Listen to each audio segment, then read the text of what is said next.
उसने दुकान का दरवाजा खोला तो घंटी की आवाज हुई, टन। जब वो अंदर आया और खुदकार दरवाजा बंद हो गया तो घंटी फिर बजी, इस मर्तबा 2 बार, टन टन। इस बार आवाज काफी देर तक गूंजती रही। ये इस बात का ऐलान था कि कोई अंदर आया है।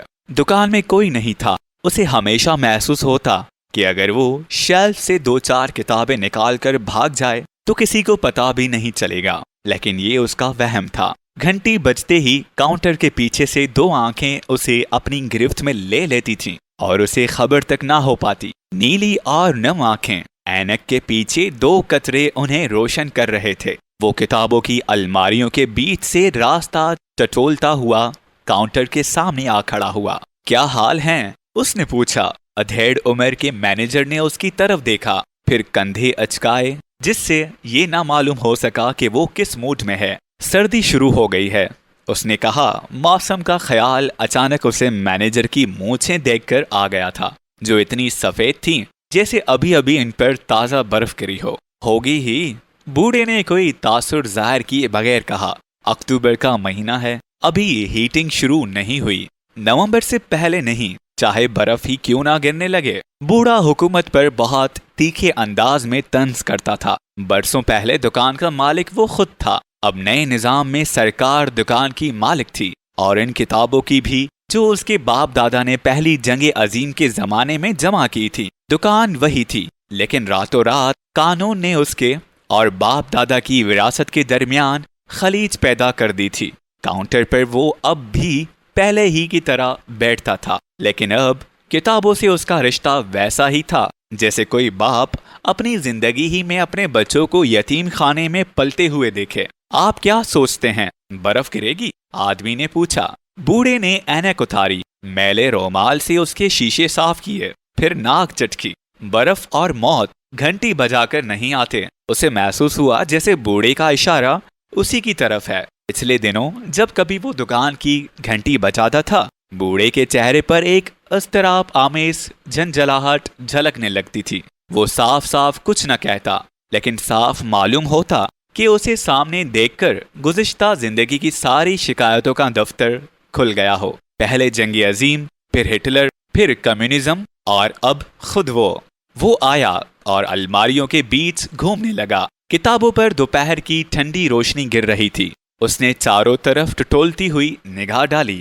लेकिन वो कहीं दिखाई ना दी। अचानक एक अंदेशे ने उसे घेर लिया। मुमकिन है वो आज दुकान ना आई हो। ये सोचते ही वो ठठरने लगा। अपने कोट की जेब में हाथ डाला, तार वाले कागज को छुआ, फिर उसे एक झटके के साथ बाहर खींच लिया। गर्मी कहीं नहीं थी, ना कोट के अंदर ना बाहर। वो अब भी झिझक रहा था, लेकिन बूढ़े की नजरों के सामने खड़े रहना मुमकिन न था। कुछ आगे बढ़कर वो एक लंबे शेल्फ की आड़ में छुप गया। उसने जेब से रोमाल निकाला और माथे का पसीना पहुंचने लगा। सर्दी का पसीना जो जिस्म के मसामों से नहीं, बाहर की दहशत से टपकता है। वो झट से मुड़ गया। ट्राली के पहिए चूं चूं करते हुए शेल्फ की दूसरी तरफ जा रहे थे। पीछे पीछे वो आ रही थी, ट्राली के हैंडल को दोनों हाथों से पकड़े हुए, जैसे वो कोई छोटा सा पालना हो जिसमें बच्चे की जगह बहुत सी किताबें बैठी हों।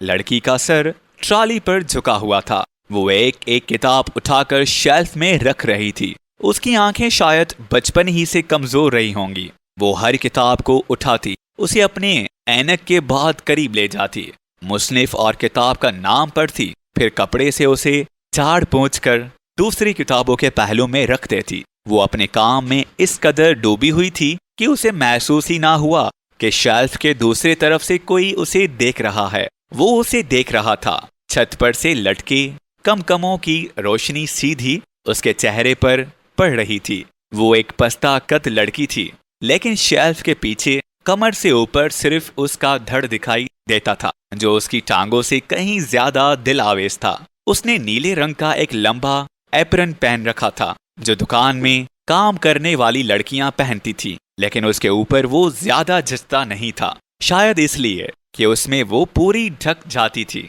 और उस वक्त ये अंदाजा लगाना मुश्किल होता था कि वो कितनी छोटी है। अभी कुछ दिन पहले वो उसकी 20वीं सालगिरह पर उसके लिए फूल लाया था जो शायद उस वक्त भी उसके कमरे में पड़े सूख रहे होंगे।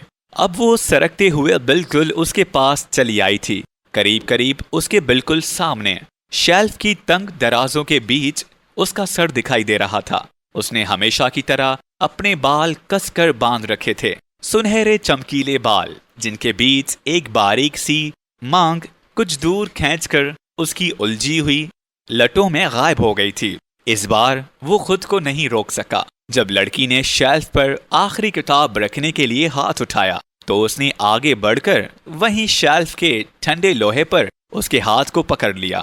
लड़की के मुंह से हल्की सी चीख निकल गई और वो घबरा गया। उसने जल्दी से किताबों को हटाकर शेल्फ के बीच अपना सर छुपा लिया। मैं हूं। तुम? हाँ। कब आए? कुछ देर पहले। तुम डर गई? हाँ, लड़की ने सर हिलाया। वो छोटी से छोटी बात में भी झूठ नहीं बोलती थी। उसका हाथ अब भी आदमी की मुट्ठी में दबा था। एप्रन के अंदर छोटा सा जिस्म ऊपर नीचे हो रहा था। वो सचमुच डर गई थी, इसलिए कि वो दोपहर के वक्त नहीं आता था। तुम कुछ देर के लिए छुट्टी ले सकती हो अभी? लड़की का हाथ उसके हाथ में सर्द सा पड़ गया। बस थोड़ी देर के लिए, उसने कहा। कोई खास बात? लड़की ने उसे सर से पांव तक देखा। नहीं, यूं ही, उसने सरसरी लहजे में कहा। जिस तरह लड़की कभी झूठ नहीं बोलती थी उसी तरह वो कभी बराह रास्त सच नहीं बोलता था। तुम अंदर बैठो, मैं अभी आती हूँ। उसने अपना हाथ उसके हाथ से छुड़ाया, एक लम्हे के लिए उसकी तरफ देखा और फिर दूसरी तरफ मुड़कर किताबों की शेल्फ के पीछे छुप गई। दुकान के अकब में एक स्टोर रूम था जहाँ लोग पुरानी किताबें बेचने आते थे। लड़की वहीं एक स्टूल पर बैठी थी। पीछे एक पर्दा था जो दुकान के अगले और खास हिस्से को अंदरूनी हिस्से से अलग करता था। पर्दे के पीछे एक छोटा सा कैबिन था जहां लड़की लंच के वक्त घड़ी दो घड़ी आराम करने की गर्ज से आ बैठती थी। वो यहीं चला आया। यहाँ वो कई बार आया था। हर बार उसे एक अजीब सा वहम घेर लेता कि जैसे ये दुकान ना हो बल्कि लड़की के घर का निजी कमरा हो। वहां बाहर की कोई आवाज नहीं आती थी, ना आदमियों का शोर, ना ट्रैफिक का गुल। सिर्फ ट्राम की गरगराहट सुनाई देती थी, बहुत गंभीर और धीमी, जैसे दूर कहीं शहर के किनारे पर बादल गरज रहा हो। वो बेत की आराम कुर्सी पर बैठ गया। कमरे में रोशनी जितनी कम थी, अंधेरा उस कदर नहीं था। यहाँ कोई खिड़की थी ना रोशनदान, सिर्फ सीली हुई किताबों की बू और चूहों की सरसराहट। एक छोटी सी मेज पर चाय और कॉफी का सामान रखा था। पुराने सलाबी बिस्किट और ब्राउन रोटी के टोस्ट हमेशा तैयार रहते। जब कभी लड़की को भूख लगती तो वो जल्दी से अंदर आकर कुछ ना कुछ अपने पेट में डाल देती। पहली बार उसने लड़की को इसी कैबिन में देखा था। वो अपनी पुरानी किताबें बेचने आया था। लड़की काउंटर के पीछे स्टूल पर बैठी एक दोस्त कुतर रही थी। उसकी गोद में कथई रंग का आधा बना हुआ स्वेटर पड़ा था जिसके फंदों में 2 सिलाइयां फंसी थीं। उसकी आहट सुनकर लड़की घबराकर उठ खड़ी हुई थी। उस दिन पहली बार उसने लड़की के चेहरे को देखा था। वो मार्च का कोई दिन रहा होगा और अब अक्टूबर खत्म हो रहा था। इन 7 महीनों में वो तकरीबन अपनी सारी किताबें बेच चुका था। इन किताबों को वो अपने मुल्क नहीं ले जाना चाहता था। उनमें पुराने लुगत थे, टूरिस्ट गाइडें और वो नावल जिन्हें लड़की दुकान के लिए खरीद लेती थी और खाली वक्त में उनका मुतालिया करती थी। उसे ये जानकर बड़ा ताज्जुब हुआ था कि वो अंग्रेजी पढ़ लेती है और थोड़ी बहुत बोल भी लेती है। दरअसल अंग्रेजी के मौजू पर ही उनके दरमियान बोलचाल का सिलसिला शुरू हुआ था। एक दिन जब वो कुछ किताबें बेचने के लिए आया तो वो कुछ देर तक उन्हें उलट पुलट कर देखती रही। फिर अचानक बोली, क्या आपके मुल्क में सब लोग अंग्रेजी बोलते हैं? नहीं, ऐसा नहीं है। उसने कहा, मैं भी ठीक नहीं बोल पाता। आप बहुत अच्छी बोलते हैं। उसने बड़ी बेपरवाही से कहा।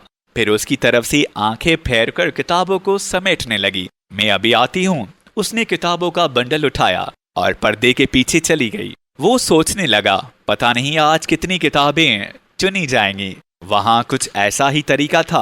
लड़की किताबों को मैनेजर के पास ले जाती। वो उनमें से इन किताबों को मुंतखब कर लेता जो खरीदे जाने के लायक होती, बाकी वापस कर देता। सारी तिजारत जुए के खेल की तरह थी। किताबों को मुंतखब करने और उन्हें मुस्तरद करने की कोई ठोस बुनियाद भी रही हो, ये उसकी समझ में कभी ना आया। जब कभी वो लड़की से इस तरीक़ेकार के बारे में दरियाफ्त करता तो वो टाल जाती, और जब वो बाद के दिनों में बहुत जोर देकर पूछता तो वो झंझला कर कहती, वही किताबें पढ़ते हैं जिन्हें अपने लिए ठीक समझते हैं। उसे उसकी खुशनसीबी कहिए कि उस दिन सारी किताबें ठीक निकलीं, सिवाय एक किताब के जिसे मैनेजर ने वापस भिजवा दिया, रिक्वेम फॉर ए नन।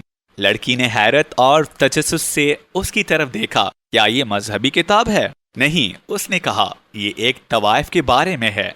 वो देखना चाहता था कि उस पर क्या रद्द अमल होता है। मजहब और रंडीबाजी दोनों ही वहां ममनू थे, लेकिन लड़की का चेहरा किसी भी किस्म के तासुर से आरी था।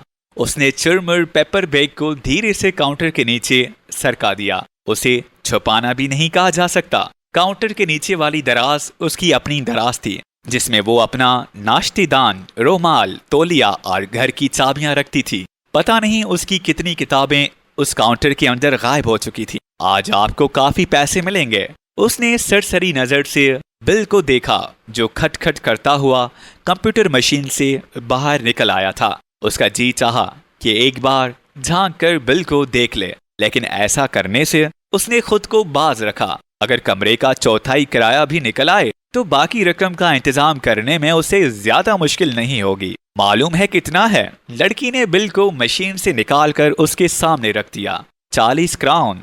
लम्हा भर को उसे यकीन नहीं आया। उससे पहले अपनी किताबों के लिए कभी उसे इतनी बड़ी रकम नहीं मिली थी। लड़की उसकी तरफ देखकर फातिहाना शान से मुस्कुरा रही थी। इतना कैसे? उसने पूछा। ऐसे ही, लड़की ने कहा। अच्छे दिन हैं। अच्छे दिन? दुकान के अंदर लड़की की जबान मोहनजोदड़ो की तहरीर जैसी होती थी, जिसके पोशीदा माना तो बहुत कुछ होते हैं, लेकिन बज़ाहिर बेमायना होते हैं। कभी कभी बेख्वाबी के आलम में बिस्तर पर पड़े पड़े एक जुमला या कोई लफ्ज लड़की के तस्वुर के साथ अंधेरे में चमक उठता। अच्छे दिन, बुरे दिन, बहुत बुरे दिन। सबसे बुरे दिन वो होते जब लड़की उसकी सारी किताबें वापस कर देती, पर तासुफ निगाहों से उसकी तरफ देखकर कहती, आज कुछ नहीं, और वो सारी किताबें अपने थैले में डालकर बाहर सड़क पर आ जाता। दुकान की लंबी शीशे वाली खिड़की पर एक साया पड़ता। वो देखती कि वो जा रहा है, और वो सोचता कि अगली मर्तबा वो कौन सी किताबें लाएगा जो खरीदे जाने के लायक हों। लड़की सोचती कि कैसा आदमी है जो सिर्फ अंग्रेजी किताबों का सौदा करने आता है। मैनेजर सब कुछ देखता रहता और ऊँघता रहता। वो जानता था कि आदमी किताबों के लिए नहीं बल्कि लड़की से मिलने आता है, लेकिन इस उम्र में लड़की अंदर गई। वो अपना नाश्तेदान लेकर आई थी। आते ही दहलीज पर ठटक कर उसे देखने लगी। आदमी कुर्सी पर सर टिकाए आंखें बंद किए बैठा था। उसके चेहरे पर हल्की सी तकान थी, गोया उसकी नींद का फायदा उठाकर ना सिर्फ गुजरे हुए बरस बल्कि आने वाले साल भी उसके चेहरे पर सरक आए हों। लड़की कुछ देर चुपचाप उसके चेहरे को देखती रही। कोई और दिन होता तो आदमी का इस तरह अचानक दुकान में वार्द होना उसे अच्छा लगता, लेकिन आज उसे ये बदशगुनी सी मालूम हुई। उसे जिन्हों भूतों पर यकीन नहीं था, लेकिन आज जब उसने आदमी को किताबों की शेल्फ के पीछे देखा तो पुराने ओवरकोट के गिर्द आलूद कॉलर स्याह नांगिनों की तरह उसकी गर्दन पर उठे हुए थे। वो मबहूत सी उसे देखती रह गई, जैसे आदमी के भैंस में कोई दूसरा आदमी उसे ताक रहा हो। दूसरा आदमी। वो धीरे से आगे बढ़ी। उसका जी चाहा कि वो उसके जिस्म पर हाथ फेरे, लेकिन फिर उसने अपना हाथ रोक लिया। सोने दो, उसने सोचा, अभी काफी वक्त है। दोपहर के वक्त कोई गाहक नहीं आता था। वो अपना नाश्तेदान खोलने लगी। ब्राउन रोटी की सैंडविच जिसके अंदर सलाबी दबी थी, एक छोटी बोतल में योरगरत क्यूब, सिरके में भीगा खीरा, यही उसका लंच था जिसे हर रोज वो अपने साथ लाती थी। अगर उसे मालूम होता कि वो भी आने वाला है तो वो उसके लिए भी कुछ ले आती। उसने कितनी बार आदमी से कहा था कि उसे घर में खाना बनाने की जरूरत नहीं है। दोपहर का खाना वो एक साथ दुकान में खा सकते हैं, लेकिन आदमी हर बार इनकार कर देता था। जैसे दिन की रोशनी में लड़की से मिलना खतरनाक हो, दिन के वक्त वो लड़की से उसी सूरत में मिलता था जब उसे कोई ऐसी जरूरत हो जिसे टाला ना जा सकता हो। लेकिन आज क्या जरूरत है? वो कल रात ही तो उससे मिली थी। वो कॉफी के लिए पानी गर्म करने उठी तो देखा कि आदमी की आंखें खुली हैं। पता नहीं कितनी देर से वो उसकी हरकतों को देख रहा था। कुछ खाओगे? लड़की ने पूछा। आदमी ने सर हिलाया, फिर सीधा होकर बैठ गया। उसकी आंखें सुर्ख थीं, दाढ़ी बनी हुई थी, लेकिन गुजरी हुई रात का साया उसके गालों पर फैला हुआ था। उसने आंखें मली और बालों को पीछे की तरफ कर लिया। उसे याद न आया कि वो कब सो गया था। ख्वाब की एक लकीर अब भी खिंची हुई थी। धीरे धीरे वो गायब हो गई और उसकी जगह लड़की दिखाई देने लगी। लड़की ने अपना एप्रन उतार दिया था। अब वो हरे रंग की स्कर्ट में थी, जो हमेशा उसके घुटनों तक आकर रुक जाती थी। स्याह नायलों के मौजू के अंदर से उसकी टांगों की नरमी झांक रही थी। कमर में काले रंग की पेटी कसी थी, बिल्कुल स्कूली लड़कियों की तरह, और उसके ऊपर ढीला ढाला कार डेगन लटक रहा था। लड़की का चेहरा तो छुपा रहता था, लेकिन जिस्म हमेशा खुला और उजला दिखाई देता था। दूसरी लड़कियों के बिल्कुल बरक्स, जिनका चेहरा तो सबको नजर आता, लेकिन जिनका जिस्म कोई ना देख पाता। पानी खोलने लगा था। जैसे ही भाप निकलना शुरू हुई, लड़की काफी बनाने के लिए झुक गई। उसने 2 मगों में काफी डाली और जब मुंह उठाया तो उसके होंठ खुल से गए। पसीने के कतरे उसके माथे पर चमक रहे थे। घर से आ रहे हो? आदमी थोड़ा सा झचका। वो घर ही से आ रहा था, लेकिन सीधा घर से नहीं। उसका हाथ अपनी जेब में गया और जेब ही में पड़ा रहा। उसमें रखे हुए टेलीग्राम पर इंस्टीट्यूट गया था। उसने कहा, पूरा कर लिया? लड़की हमेशा यही एक सवाल पूछती थी। नहीं, पेशगी मांगने गया था। उसने कहा, कितने सफ़े रह गए हैं? आखिरी बाब बचा है, बाकी सब टाइप करना है। क्या वो टाइप भी नहीं करवा सकते? लड़की ने हल्की सी झंझलाहट के साथ कहा, एक ही अंग्रेजी टाइपिस्ट है, वो भी छुट्टी पर गया हुआ है। आदमी धीरे धीरे उसका हाथ सहलाने लगा। एक दूसरे का गम गलत करने का यही एक तरीका बचा था। वो कहां से कहां निकल जाते, लेकिन लड़की का जिस्म साख्त रहता, साख्त और ठंडा। और सबसे ज्यादा उसके पांव। जब वो उसके कमरे में आती तो सबसे पहले अपने पांव आग के सामने फैला देती थी। आदमी को बड़ा ताज्जुब होता कि इतनी कम उम्र में लड़की के हाथ पांव इस कदर सुन्न हो जाते हैं। कितने दिन में देना है? लड़की ने पूछा। 10 दिन, ज्यादा से ज्यादा 15 दिन। क्यों?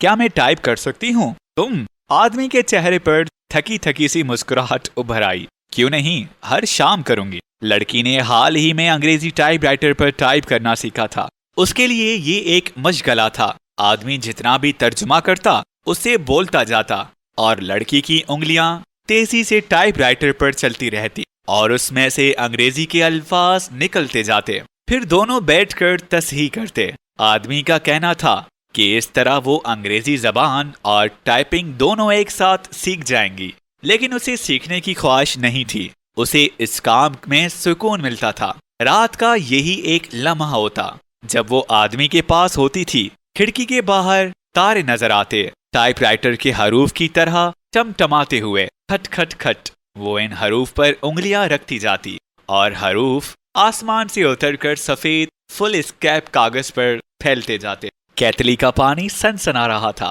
लड़की ने स्विच बंद कर दिया और ऊपर का रोशनदान खोल दिया ताकि इस बार भाप बाहर निकल सके। ये गर्म है। लड़की ने दूसरी प्याली बनाने के लिए सर झुकाया तो उसका जोड़ा खुलकर उसके शाने पर बिखर गया। लड़की के जिस्म पर ऐसे कई छोटे छोटे हादसे रोनुमा होते रहते थे और वो उनसे बेखबर रहती थी।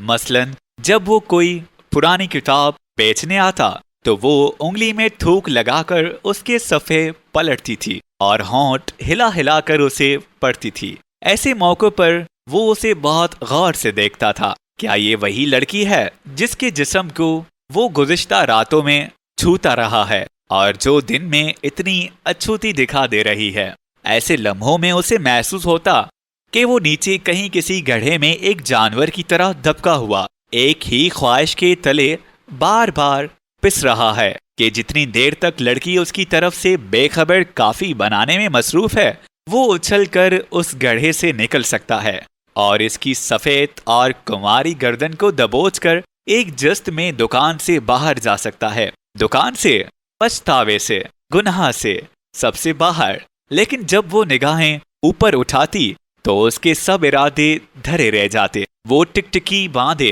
उसे देखता रहा। लड़की पता नहीं किस ख्याल में खोकर मुस्कुराने लगती। वो अपने गुस्से, अपनी अजियत और अपने दिल की दलदल में धंसा रहता। वो नीचे तपाई की तरफ, जहां लड़की केतली हाथ में लिए खड़ी थी, इस तरह झुका जैसे उसे अभी अभी कुछ याद आया हो। कल रात तार आया था, टेलीग्राम। लड़की के हाथ को झटका लगा और कॉफी का मग हवा में हल्का सा ठहर गया। वो बीमार है, आदमी ने कहा। मुझे बुलाया है। उसने तार जेब से बाहर निकाला। लाल कागज की मुड़ी हुई काबिल रहम पर्ची, जिसे लड़की ने देखते ही आंखें फेर लीं। क्या बीमारी है? उसने बेपरवाही से पूछा। वहीं जाकर मालूम होगा, आदमी ने कहा। कब? वो चुप बैठा रहा और मेज पर पड़े तार को देखता रहा। कब जा रहे हो? लड़की ने दोबारा पूछा, लेकिन अब उसके लहजे में सर्द मुहारी के बजाय अजीब सी नरमी थी। खत का इंतजार है, उसने कहा। लेकिन अगर वो वाकई बीमार है? लड़की ने कहा। वाकई का मतलब? तुम सोचती हो ये बहाना है? मैंने तो ये नहीं कहा। लड़की बोली। अगर वो बीमार है तो तुम्हें जाना चाहिए। तुम्हें बहुत जल्दी है। जल्दी कैसी? मेरे जाने की। लड़की ने हैरत से उसकी तरफ देखा। मैं समझी नहीं। उसने कहा, मुझसे ज्यादा तुम्हें इसकी फिक्र है। उसके लहजे में तंज था और वो तंज से भी आगे जाना चाहता था, जहां से बेरहमी शुरू होती है, लेकिन वहां सिर्फ कमीनगी थी। वो रुक गया। उसके बाद कुछ न था, सिर्फ एक गलासत भरी तकान और जलन थी। वो रात भर नहीं सोया था। मैं अब चलता हूं, उसने कहा। ठहरो। लड़की ने उसके घुटनों पर अपना हाथ रख दिया। अभी तुमने क्या कहा था? मैं बहुत जल्दी में हूं। लड़की की आंखों में अंधेरा सा छा गया, जैसे वो उसकी संग दिली को ठीक से देख ना पा रही हो। मैं मजाक कर रहा था। आदमी ने धीरे से अपना हाथ उसके बाजू पर रखा। लड़की का हाथ कांप रहा था। अगर मैं कहूं तो तुम रुक जाओगे? तुमने कभी कुछ कहा ही नहीं। बात यह है, कोई फायदा नहीं। वो जब जब आदमी का इम्तिहान लेती तो आदमी का चेहरा उससे दूर होने लगता। उसकी जगह उसे अपना गुनाह नजर आने लगता, जो उससे इसी तरह के सवाल करता, जिस तरह के सवाल वो आदमी से किया करती थी। ये एक चक्कर था, गुनाह का चक्कर, जिसका कोई इख्तिताम नहीं था। क्या वो अक्सर बीमार रहती है? उसने पूछा।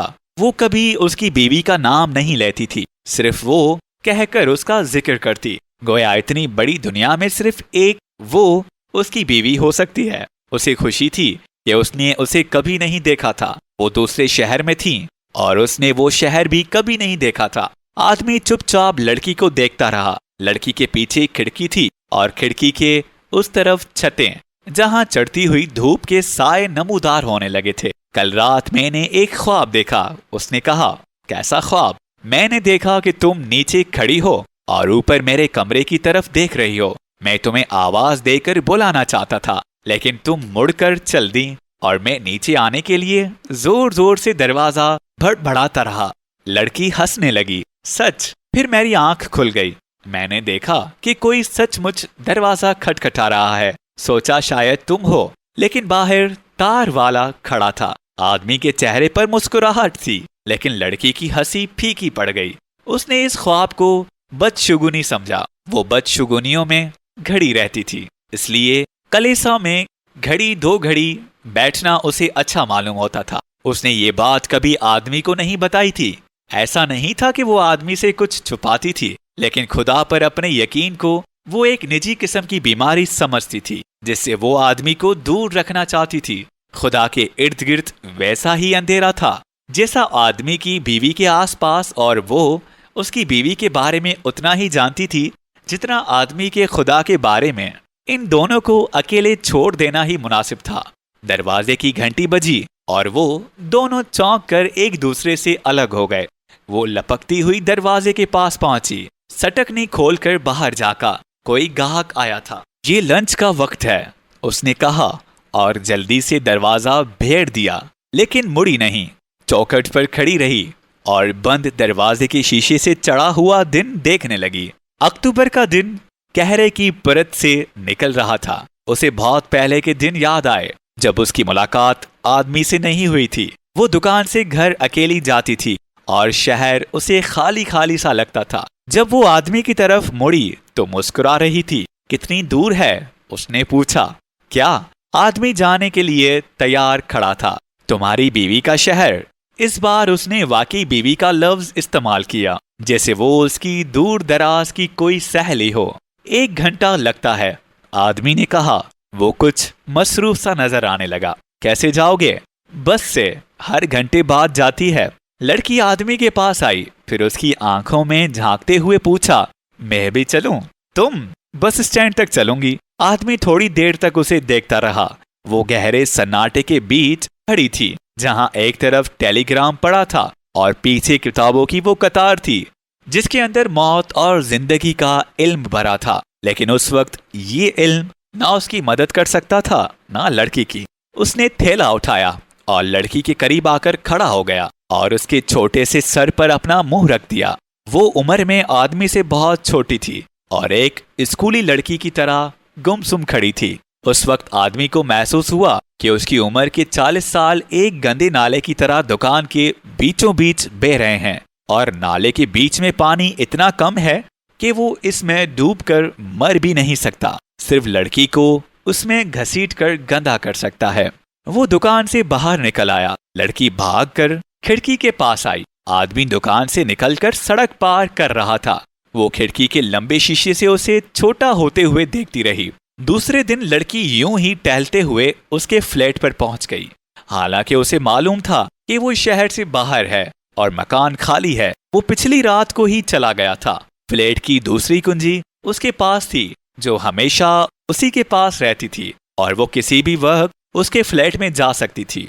लेकिन उसी शाम वहां कोई न था। फ्लैट की सीढ़ियां अंधेरे में डूबी हुई थीं और चौकीदार का हिजरा खाली पड़ा था। अंदर दाखिल होने के बजाय वो चलती हुई पीछे की तरफ चली गई, ताकि जरा फासले से आदमी का कमरा देख सके, जो तीसरी मंजिल पर वाक़ था और जिसकी खिड़की पार्क की तरफ खुलती थी। पार्क में बच्चे खेल रहे थे। खिड़की बंद थी। जाने से पहले वो खिड़की के पर्दे गिराना भूल गया था, इसलिए शाम की धूप खिड़की के शीशों पर चमक रही थी, जिसके अंदर से सब कुछ नजर आ रहा था। मेज पर रखा टाइपराइटर, दीवार पर टंगी कमीज और खिड़की के छज्जे पर रखा वो गुलदान जिसे बहुत दिन पहले वो उसी के लिए लाई थी। एक बार उसका जी चाहा कि अंदर जाए। फौरन ही उसकी उंगलियां पर्स के अंदर गईं और उसमें अटकी हुई चाबी से खेलने लगी।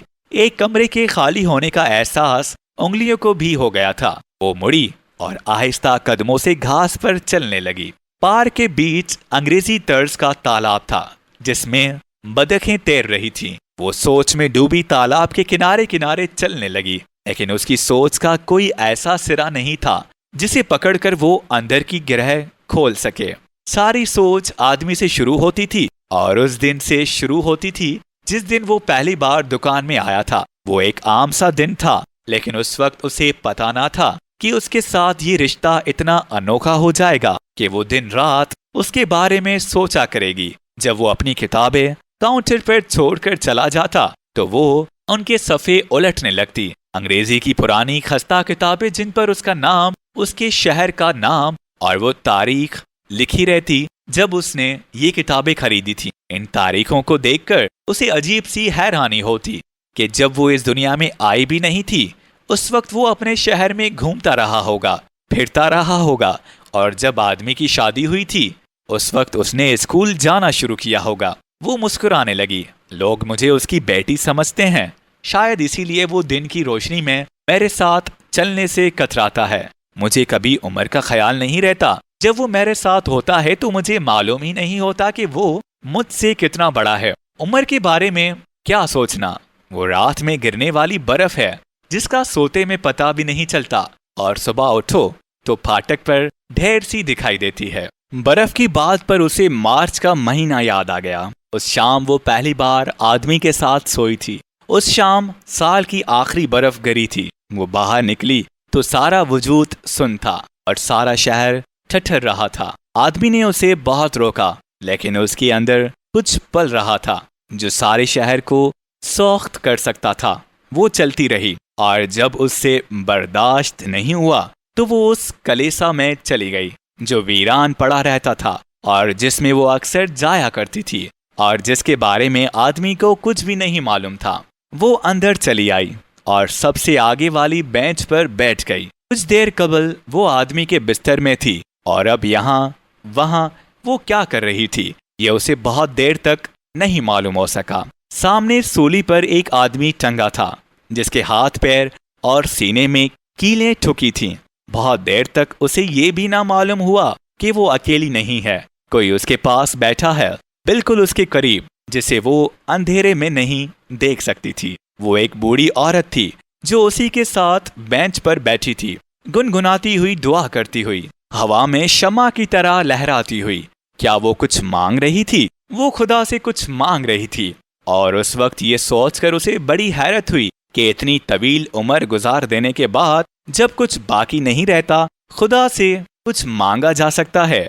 वो बूढ़ी औरत के पास खिसक आई। सुनो, क्या ये गुनाह है? उसने धीरे से बूढ़ी औरत के कान में कहा। इस आदमी के साथ सोना जिसकी बीवी जिंदा है? कौन? बूढ़ी औरत ने उसके चेहरे को देखा। कौन जिंदा है? वो हंस रही थी। उसके सारे दांत टूटे हुए थे और उसके खुले और पोपले मुंह से शराब के हुबके निकल रहे थे।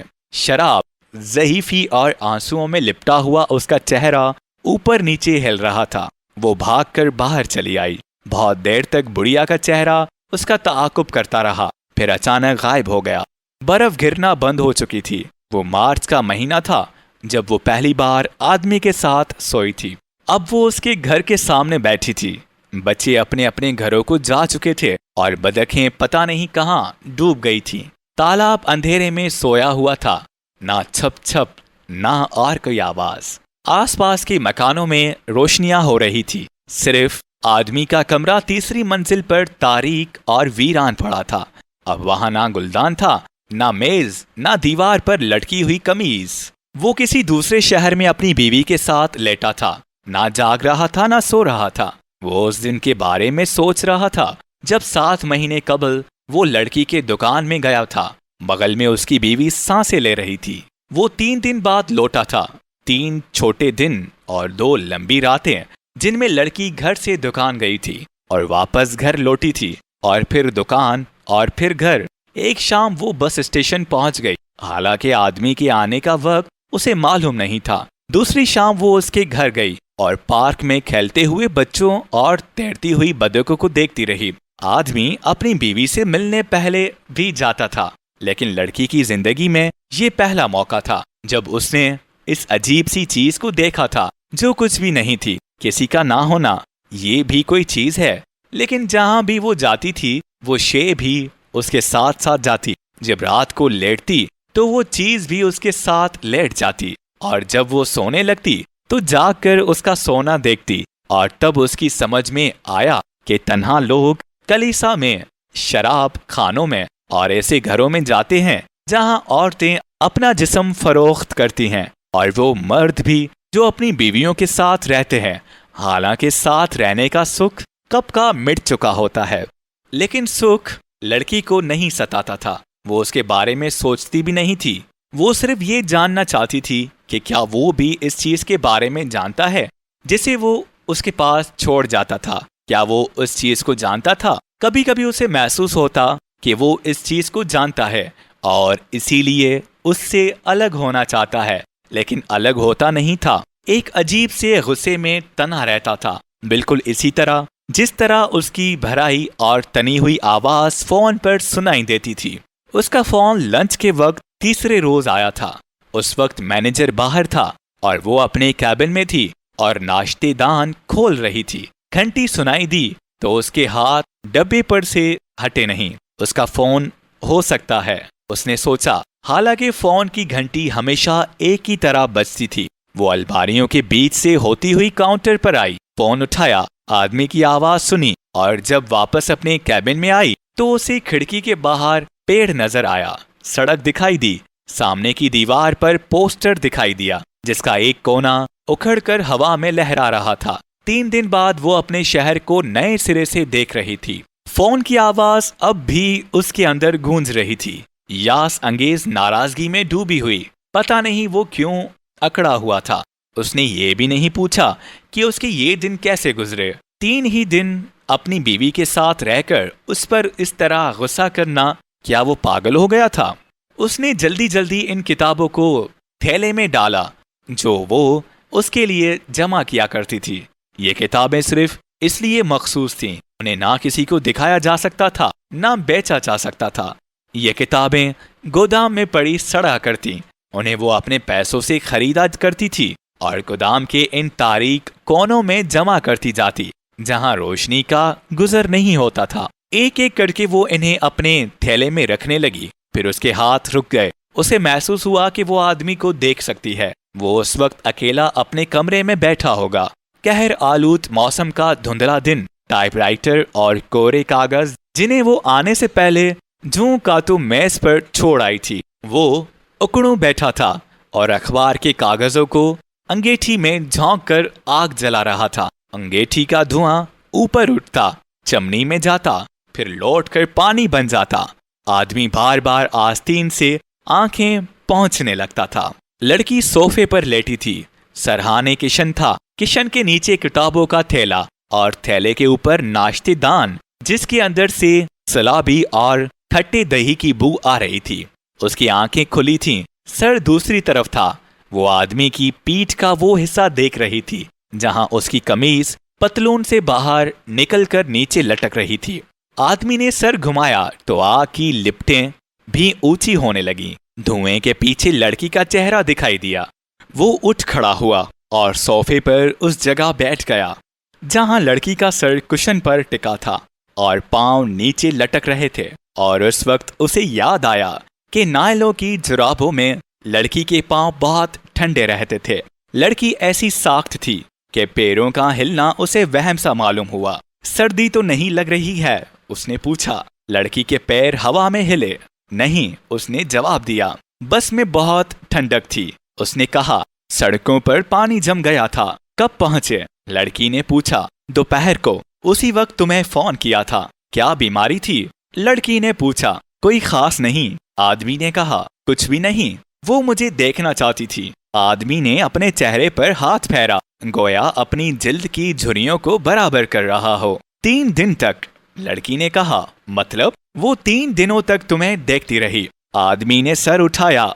हैरत से लड़की को देखा जिसका चेहरा आग में तप रहा था। वो अजीब सी आंखों से उसे देख रही थी, जैसे कुछ पूछ रही हो। हाथ अपने हाथ में लेकर सहलाने लगा। सफेद कुंवारा हाथ जिसने अभी तक सिर्फ सेकंड हैंड किताबों को छुआ था, लेकिन उसके अंदर के बोसीदा सफहात को नहीं पढ़ा था, जिनमें लोग शादी करते हैं, एक दूसरे से अलग हो जाते हैं, बूढ़े हो जाते हैं, अकेले कमरों में मर जाते हैं। आदमी के अंदर एक अंधी शहवत जागी जिसका उस वक्त लड़की के जिस्म से कोई ताल्लुक नहीं था। उसने उसे अपने पास घसीट लिया, उसके जिस्म को अपने 40 सालों में समेट लेने के लिए, और वो उसकी तरफ खींचती चली आई, बिल्कुल एक कबूतर की तरह। उसके सीने में सिमट गई। क्या तुम उसके साथ सोए थे?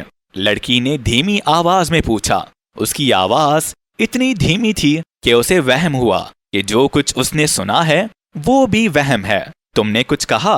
क्या तुम उसके साथ? आदमी ने सर उठाया और आहिस्ता से उसके सर को अपने सीने से अलग कर दिया। लड़की ने आदमी के चेहरे की तरफ देखा जो थकान, नींद और गुजरी हुई उम्र से बोझल था, और तब उसे हैरत हुई कि वो उससे प्यार करती है और अब वो कुछ कहेगा जिसका कोई मतलब ना होगा। अंगीठी के कोयले अब देख रहे थे। कुछ देर बाद लड़की सोफे से उठी और कुर्सी पर बैठ गई। टाइपराइटर में लगे सारे कागजों को देखा, फिर उसकी आंखें खिड़की से बाहर जाकर ठहर गईं। पार्क अंधेरे में डूबा था और तालाब की जगह सिर्फ एक सफेद चादर दिखाई दे रही थी। सड़क की रोशनियां एक लंबी झालर की तरह शहर के दोनों किनारों पर लटक रही थी। उसने कुर्सी मेज के पास खिसका ली और आदमी की तर्जुमा की हुई इबारत टाइप करने लगी। टाइप करते वक्त उसे अजीब सा सुकून मिलता था, जैसे वो 2 ज़बानों के दरमियान फैले हुए जंगल में अकेली, बेनियाज और सब खतरों से आजाद घूम रही है। लेकिन पीछे सोफे पर लेटा आदमी उसे देख रहा था। वो उसके झुके हुए सर को देख रहा था, जहां भूरे बालों का जोड़ा ढीला होकर गर्दन पर लटक आया था। वो उसके तर्जुमे को पढ़ती तो होंठ हिलने लगते, फिर होंठों पर आए हुए इन्हीं लफ्जों को जल्दी जल्दी कागज पर टाइप करने लगती। अब वो उसकी बीवी को भूल गई थी। वो उससे अलग हो गई थी। बस कभी कभी सर उठाकर किसी लफ्ज का मतलब पूछ लेती, और वो सोचने लगता कि पिछली रात वो अपनी बीवी के साथ था और अब यहाँ है। कल दोपहर के वक्त वो किताबों की दुकान पर जाएगा, लड़की से झूठ बोलेगा, बीवी के पास जाकर लौट आएगा। इसी तरह दिन गुजरते जाएंगे, लेकिन इस सब का कोई हासिल है। आदमी ने हाथ आगे बढ़ाया और धीरे से लड़की की पीठ को छुआ। वो चौंक पड़ी, पीछे मुड़कर आदमी को देखा। जर्द चेहरे पर कमजोर सी मुस्कुराहट उभर आई थी। कुछ चाहिए? अब बस करो, बाकी कल कर लेना। आदमी ने कहा, बस थोड़ा सा बचा है, तुम सो क्यों नहीं जाते? क्या इस उम्र में लड़कियां माँ बन जाती हैं? बीवी होने से कबल उसने आंखें मूंद लीं। पलकों के अंधेरे में टाइपराइटर सिर्फ एक लफ्ज टाइप करता था, नींद। नींद और नींद कहीं नहीं थी। रात गए तक लड़की टाइप करती रही। वो रफ्ता रफ्ता बाप के आखिरी हिस्से तक पहुंच गई थी। कहानी के स्याह जंगल में जब कभी वो बीच में भटक जाती तो कभी आदमी और कभी लुगत इस अंधेरे को पार करा देते और वो मायना की साफ रोशनी में आ जाती और दोबारा चलने लगती। इस तरह रेंगते हुए जब वो आखिरी सतर पर पहुंची तो कुछ देर तक वक्फे के स्याह नुक्ते पर ठहरी रही। कागज के बाकी हिस्से को देखती रही जो खाली पड़ा था।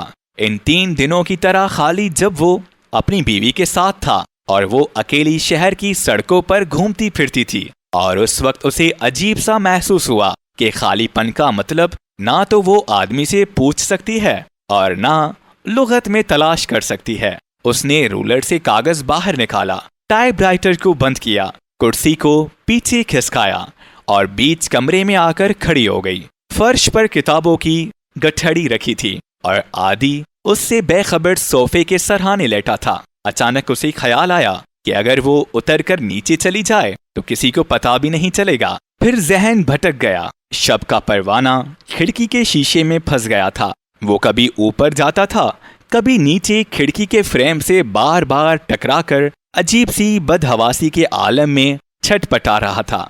लड़की ने झट से खिड़की खोल दी। परवाना ऊपर उठा। एक नन्ही सी जान लड़की के रुखसारों को छूती हुई बाहर अंधेरे में परवास कर गई। लड़की कुछ देर तक खुली हुई खिड़की से नीचे देखती रही। अक्टूबर के चेहरे पर शराब खाने की रोशनी एक सुर्ख धब्बे की तरह चमक रही थी। अचानक एक आदमी बाहर निकला और लड़खड़ाते कदमों से सड़क पार करने लगा। वो डोलता हुआ कभी एक तरफ जाता, कभी दूसरी तरफ, जिस तरह अभी कुछ देर पहले खिड़की के शीशे पर परवाना डगमगा रहा था। फिर ना जाने क्या सोचकर इन खिड़की के नीचे फ्लैट की दीवार से लगकर खड़ा हो गया और अपनी पतलून के बटन खोलने लगा। लड़की ने जल्दी से खिड़की बंद कर दी और वापस कमरे में लौट आई। उसने बालों का जोड़ा खोला, कांटों को निकालकर मेज पर रखा, फिर अपने बैग से वैसलीन की ट्यूब निकाली, उंगली से उसे दबाया। निकली हुई वैसलीन को अपने चेहरे पर, कानों के पीछे वाले हिस्से और अपनी बाहों पर मलने लगी। अचानक उसके हाथ ठठक गए। उसकी बीवी भी उसके पास जाने से पहले यही करती होगी। सारे जिस्म को मरोड़ती हुई किसी शय ने उसके अंदर करवट ली। उसने उसकी बीवी को पहले कभी नहीं देखा था। उसकी बीवी एक दागदार अजियत जो जिस्म में कीड़े की तरह कुल बुलाती है, ऊपर उठने के लिए तल मलाती है, फिर नीचे बैठ जाती है। एक लम्हे के लिए वो दहशतजदा हो गई। उसका हल्क खुश्क होने लगा। वो मुंह पर हथेली रखकर बाथरूम की तरफ भागी। बैसन पर दोहरी होकर झुक गई। जिस्म में जिस शे ने करवट ली थी वो एक ही केह में बाहर निकल आई, पानी में जर्द चकते की तरह तैरती हुई। के करने के बाद उसने मुंह धोया, आंखों पर पानी छिड़का और चेहरा पहुंचने के लिए जब उसने तौलिया उठाया तो उसकी आंखें बैसन के शीशे में ठठक गईं।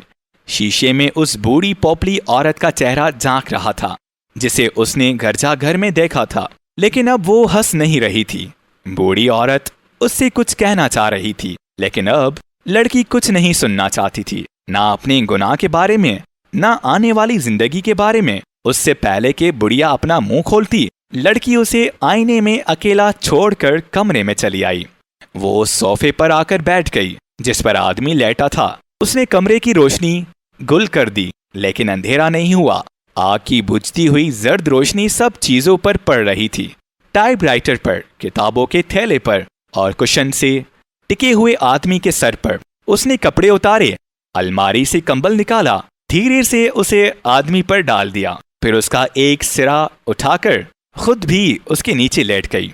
वो ऐसा बेजान पड़ा था कि कुछ देर तक उसे पता ही नहीं चला कि वो जाग रहा है या सोया हुआ है। उसे सिर्फ उसकी सांस सुनाई दे रही थी, सीने के अंदर गराती हुई।